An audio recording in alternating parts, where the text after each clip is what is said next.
नमस्कार दोस्तों, स्वागत है आपका मेरे यूट्यूब चैनल पे। तो दोस्तों, बहुत से लोगों का ये सवाल था कि सेकंड राउंड की काउंसलिंग तो हो चुकी है दोस्तों, आप अलॉटमेंट का वेट कर रहे हो, आपकी अलॉटमेंट कब होगा इसका? तो दोस्तों, इसके बारे में आपको सारी जानकारी और थर्ड काउंसलिंग या थर्ड राउंड की काउंसलिंग कब होगी, इसके बारे में भी मैं आपको सारी जानकारी इस वीडियो में मैं आगे दे देता हूँ। तो दोस्तों, एक बार निवेदन है आपसे, जो भी पहली बार चैनल पे विजिट कर रहे हो, सब्सक्राइब ज़रूर करके जाएं, ताकि हमें आपका सपोर्ट प्राप्त हो सके दोस्तों।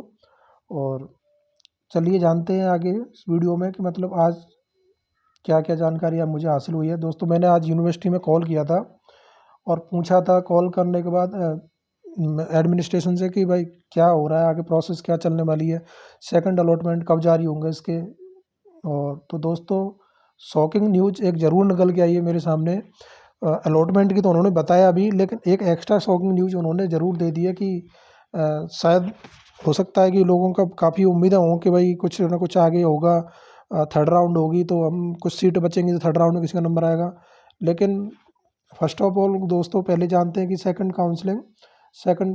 अलॉटमेंट कब होगा। तो दोस्तों, सेकंड अलॉटमेंट की उन्होंने बताया है कि 2 से 3 दिन में। उन्होंने कहा कि 1-2 दिन बोल रहा है और बाद में बोल रहे हैं कि 2 से 3 दिन भी लग सकते हैं। तो 2 से 3 दिन में आपका अलॉटमेंट मतलब आज शायद इसी वीक में आपका अलॉटमेंट हो जाए सेकंड अलॉटमेंट। अगर इसी वीक में कोई टेक्निकल इशू रहता है तो फर्स्ट वीक में, नेक्स्ट के फर्स्ट वीक में। जहाँ तक है तो 99% है कि इसी वीक में आपका अलॉटमेंट हो जाएगा, 99% चांस है। और उन्होंने बोला भी है कि पूरी कोशिश जारी है कि जल्दी से जल्दी इसका अलॉटमेंट जारी कर दिया जाए। और दोस्तों, शॉकिंग न्यूज़ आप देखिए, शॉकिंग न्यूज़ क्या है कि अ, थर्ड राउंड की काउंसलिंग नहीं होगी। एमपी भोज में विशेष बीएड विशेष शिक्षा में थर्ड राउंड की काउंसलिंग नहीं होगी। उन्होंने स्पष्ट रूप से मना कर दिया कि थर्ड राउंड तो बिल्कुल होगा ही नहीं। थर्ड राउंड का उम्मीद कोई विद्यार्थी ना लगा के बैठे, जिसका भी सेकंड में नंबर आ जाएगा उनका फाइनल है। थर्ड राउंड की काउंसलिंग के लिए उन्होंने स्पष्ट रूप से मना कर दिया है। उन्होंने बोला कि नहीं सर, थर्ड राउंड की कोई काउंसलिंग नहीं होगी, जो भी है ये सेकंड राउंड है। सेकंड राउंड की काउंसलिंग हो चुकी है, इसके अलॉटमेंट जारी हम 1-2 दिन में कर देंगे।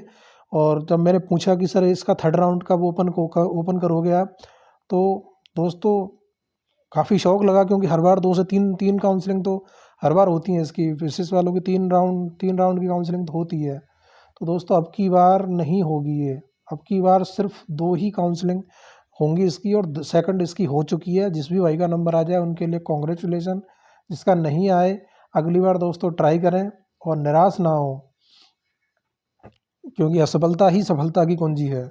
और आपको जैसे कि अब कुछ भाई, अब सब 1000 लड़कों ने 1071 लड़कों ने भरा था, 1071 थे शायद।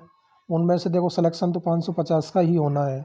बाकी के तो देखो जितने भी हैं 550 600। और इनको तो क्या है, अगली बार वेट करना पड़ेगा। पर यह है कि अगली बार अच्छी मेहनत करोगे तो आप जल्दी नंबर आ जाएगा आपका, रैंक अच्छी लेके आइए। और दोस्तों, एक वीडियो और मैं आपके लिए कि एमपी भोज कुछ अपने एमपी वालों के साथ अच्छा करता है, लेकिन अदर स्टेट के साथ इतना ही बुरा बर्ताव ये लोग करते हैं। बर्ताव का मतलब मेरा कोई मारा पीटी से नहीं है। बर्ताव का मतलब यह है कि अदर स्टेट वालों को सीट बिल्कुल ही ना के बराबर मिलती हैं। अगर कोई अंडर 100 या 200 के अंडर आ जाता है तो उनको सीट का आवंटन हो जाता है। अगर इससे ऊपर वो जाते हैं तो ओबीसी वालों को, एससी वालों को, एसटी वालों को 400 नंबर, 400 से 500 भी रैंक तक, या 600 तक और 700 तक, ऐसे रैंक तक भी उनका नंबर आ जाता है। जबकि अदर स्टेट में जो जनरल में आते हैं उनका नंबर तो आप समझ लीजिए 150 से 200 आ जाए तो बहुत बड़ी बात है, नहीं इतना भी नहीं आता है। और 200 से ऊपर कोई जाता है तो वो बहुत ही कम चांस उसके हो जाते हैं। अगर किस्मत ज़्यादा अच्छी हो कि जिस कोर्स से उन्होंने भरा है और वो उस कोर्स में रजिस्ट्रेशन कम हो, जब मान लो वीआई है या फिर एचआई है। आईडी में तो बहुत कंपटीशन है, आईडी में तो सबसे ज़्यादा कंपटीशन है, आईडी के सबसे ज़्यादा बच्चे हैं। सबसे कम कंपटीशन है वीआई में, अलॉटमेंट मतलब सिलेक्शन लेने के लिए एमपी भोज में बीएड करने के लिए। बाकी कंपटीशन एग्ज़ाम कंपटीशन में सब जगह बराबर है, कोई कम नहीं है, क्योंकि सबसे ज़्यादा बच्चे आईडी में ज़्यादा है। और जिसमें आप देखो कभी आप काउंसलिंग के गए हूँ डॉक्यूमेंट वेरिफिकेशन कराने के लिए, आपने वो लिस्ट उनके पास रहती है, उसमें देखा होगा आपने आईडी आईडी आईडी आईडी, ज़्यादातर आईडी है, उससे कम बच्चे एचआई के, उससे कम बच्चे वीआई के। कई भाई मुझे बता रहे थे कि भाई कॉलेजों में वीआई की सीट खाली रह गई हैं। तो वीआई की सीट खाली रहने का इसलिए ही कारण है क्योंकि लोगों ने कुछ ने कराया है तो कुछ ने एडमिशन नहीं लिया, जिनका सिलेक्शन हो चुका है उन्होंने एडमिशन नहीं लिया और वो सीट खाली रह गई है। कोई मेरे को भाई बता रहा था कि यहाँ पे मुरैना के पास कोई कॉलेज है, नाम तो मेरे को याद नहीं है, पर वो कह रहे हैं वहाँ पे सिर्फ 17 ही सीट भरी हैं, बाकी की सीट खाली रह गई हैं। 50 में से आप देख ले 17 सीट भरी हैं और करीबन करीबन आप देख ले 33 सीट खाली रह गई हैं एक कॉलेज में। ये तो हो सकता है ज़्यादा में भी हो।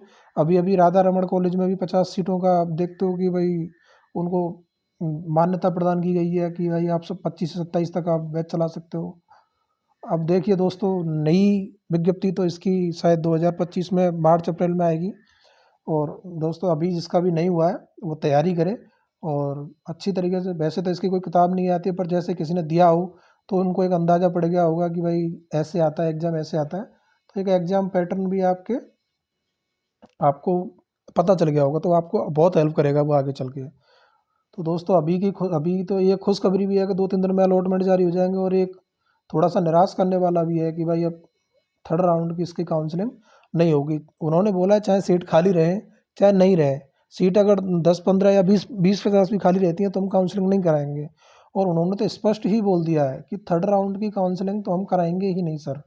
और ये सेकंड है, ये फाइनल राउंड है ये। अब जिसमें इसका सिलेक्शन हो जाता है अच्छी बात, नहीं होता है तो आगे प्रयास करें। तो दोस्तों जिनका भी होना है सिलेक्शन उनके लिए एडवांस में कॉन्ग्रेचुलेसन्स। और जो भाई नहीं हो रहा उनको निराश होने की ज़रूरत नहीं है, आगे मेहनत करें, दोबारा से आपका नंबर आ जाएगा। और दोस्तों लास्ट में निवेदन है आपसे कि आप नए आए हों चैनल पे तो